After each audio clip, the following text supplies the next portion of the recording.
आज आपल्या महाराष्ट्रासाठी नव्हे तर देशासाठी देखील एक काळा दिवस म्हणून ओळखला जाईल। आपल्या राज्याचे उपमुख्यमंत्री आणि आपल्या पुणे जिल्ह्याचे पालकमंत्री कैलासवासी अजितदादा पाटील, अजितदादा पवार यांचं सकाळी 9 वाजता विमान अपघातामध्ये दुःखद अशा प्रकारचं निधन झालेलं आहे। ही बातमी मला रोहिदास शेठ कुटे यांनी फोन करून सांगितलं। अहो तुम्हाला काही कळालं का? तोपर्यंत काय आम्ही बसलो होतो इथंच, मोबाईल पाहिलेला नव्हता आणि त्यांनी सांगितलं की अजित पवार गेले। विश्वासच बसेना। परंतु नंतर मोबाईल ओपन केला आणि त्याच्यामध्ये बातम्या आल्या की अपघात झालाय, त्यांना हॉस्पिटलमध्ये हलवलंय। परंतु काही बातम्या येत होत्या की त्यांचं निधन झालेलं आहे आणि त्यांच्या समोर असणारे संपूर्ण 6 लोक त्याच्यामध्ये त्या ठिकाणी मृत्युमुखी पडलेले आहेत। अजितदादांबद्दल बोलायचं म्हटलं तर अतिशय खरणार व्यक्तिमत्व, वेळेचा पक्का आणि कामाचाही पक्का अशा प्रकारचा माणूस होता।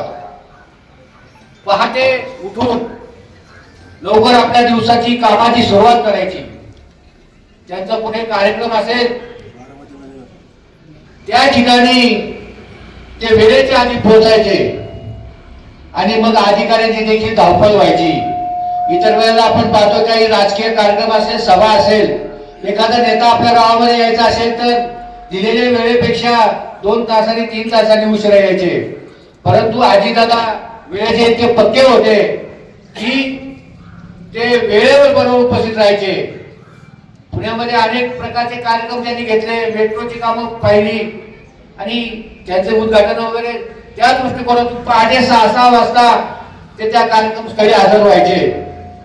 एकदा एखादा शब्द एखाद्याला दिला की ते काम झालं म्हणून समजायचं आणि एखादं काम होण्याजोगं नसेल तर ते नाही म्हणून सांगायचे, कडक भाषेमध्ये सांगायचे आणि तुला सांगितलंय ना होणार नाही, परत चक्रा मारू नको, म्हणजे चक्रा मारायला सुद्धा ते लावत नव्हते। अशा प्रकारचे कणखर अशा प्रकारचं व्यक्तिमत्व गेल्या 14 ते 19च्या कालावधीमध्ये जेव्हा राष्ट्रवादी काँग्रेस सत्तेमध्ये नव्हतं तेव्हा त्यांना असं जाणवलं की सत्तेशिवाय आपल्याला कामं करता येणार नाहीत, जनतेची कामं होणार नाहीत, विकास कामं होणार नाहीत आणि म्हणून त्यांनी युती सरकारमध्ये जाण्याचा निर्णय घेतला। पवार साहेबांचा विरोध असताना देखील त्यांनी आपला एक राज्यातील गट घेऊन ते युती सरकारमध्ये गेले। तिथं त्यांना उपमुख्यमंत्री पद मिळालं आणि राज्याचं अर्थमंत्री पद मिळालं आणि सगळ्या तिजोरीच्या चाव्या त्यांच्याकडे असल्यामुळे आपल्या पुणे जिल्ह्याला, आपल्या महाराष्ट्राला पाहिजे त्या पद्धतीने ते न्याय देण्याचा प्रयत्न करत होते। आणि आज देखील सकाळी 9 वाजता बारामती या ठिकाणी जिल्हा परिषदेच्या निवडणुकीच्या प्रचारासाठी ते मुंबईहून येत असताना त्यांचं त्या ठिकाणी दुःखद अशा प्रकारचं निधन झालेलं आहे। त्यांना ही बातमी वाऱ्यासारखी सर्वत्र पसरली। त्याची स्वच्छतेच्या बाबतीमध्ये देखील खूप भूमिका चांगल्या प्रकारची होती। राज्यातील जनतेला शेती असेल, शेतीला पाणी असेल, वीज असेल किंवा आणखी इतर काही प्रकारच्या ज्या गोष्टी असतील त्या लोकांना मिळाल्या पाहिजेत। आपल्या जिल्ह्याला, आपल्या तालुक्यांना त्या ठिकाणी चांगल्या प्रकारचा निधी आला पाहिजे या दृष्टिकोनातून त्या ठिकाणी ते प्रयत्नशील असायचे। एकदा उमरला म्हणजे ओतूर मार्केटला त्या ठिकाणी सभा होती आणि उमरच्या सबस्टेशनचं उद्घाटन होतं। येताना अजितदादा पिंपळवंडीवरून आले आणि त्यावेळी आजचं जे तिथं यशवंत उद्यान आहे ते उद्यानाच्या जागी अतिशय थोडं गलिच्छ भाग होता, अस्वच्छता होती आणि त्यावेळेस निर्मल ग्राम योजना त्या ठिकाणी आपल्या महाराष्ट्र राज्यामध्ये त्या ठिकाणी लागू होत्या। सभेच्या ठिकाणी आल्यानंतर त्यांनी शरदराव लेंडेंना सांगितलं, अरे शरद, काय तुझं ते गाव किती अस्वच्छ आहे? आणि त्यानंतर तोच धागा पकडून यशवंत पतसंस्थेने आणि पिंपळवंडी ग्रामस्थांनी त्या ठिकाणी उद्यान उभारलं। म्हणजे अशा प्रकारचा दूरदृष्टी असलेला नेता पवार साहेबांच्या नंतर त्या ठिकाणी आपल्या पुणे जिल्ह्याला लाभलेला होता। परंतु आज आपल्या महाराष्ट्राचं आणि आपल्या पुणे जिल्ह्याचं त्या ठिकाणी नेतृत्व हरपलेलं आहे आणि आपण कित्येक दिवस त्या ठिकाणी विकासापासून वंचित राहू शकतो अशा प्रकारची भूमिका या ठिकाणी मला वाटते. आपण सर्वजण त्याच्या दुःखाची बातमी समजल्यानंतर सर्वजण उपस्थित झाला. गावाची दुकानं त्या ठिकाणी बंद ठेवण्यात आली, व्यवहार बंद ठेवण्यात आले आणि आपण सर्वजण या ठिकाणी उपस्थित झालात त्याबद्दल मी आपल्या समस्त ग्रामस्थांच्या वतीनं मी आपल्या सर्वांचं ऋण व्यक्त करतो आणि अजितदादांना भावपूर्ण श्रद्धांजली अर्पण करण्यासाठी आपण सर्वांनी 2 मिनिटं स्तब्ध उभं राहायचंय.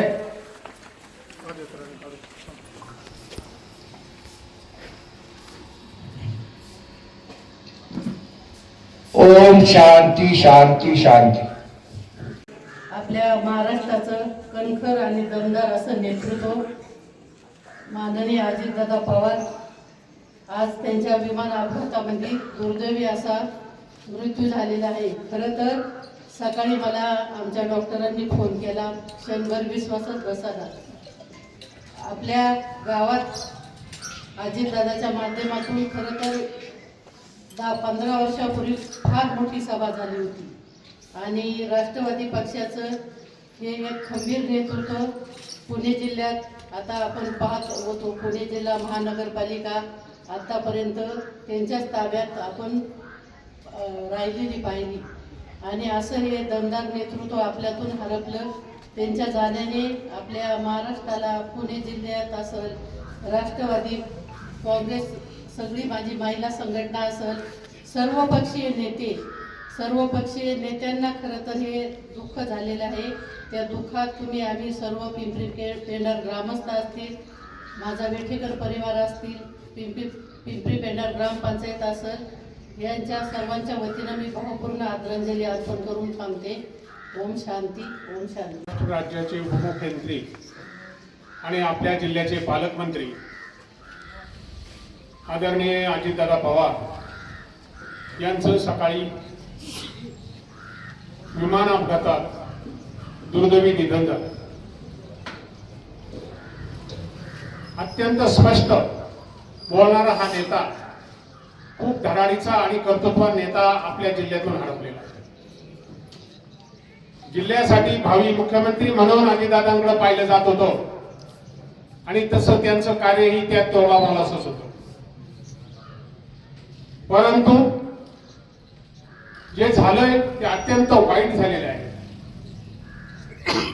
परमेश्वर सुद्धा काही वेळेला किती निर्दय वागतो त्याचं हे उदाहरण आहे.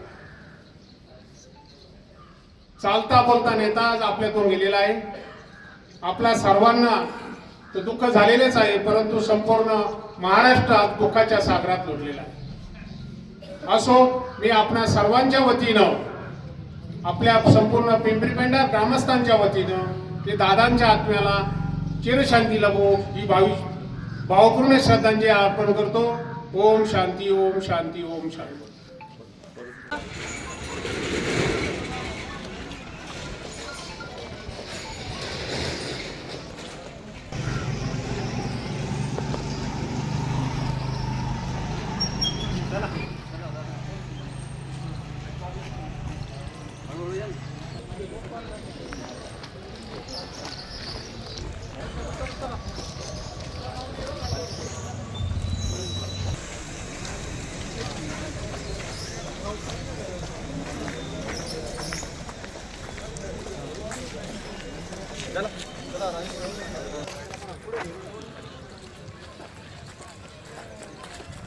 पिकअप काढ ना पुढे गेला.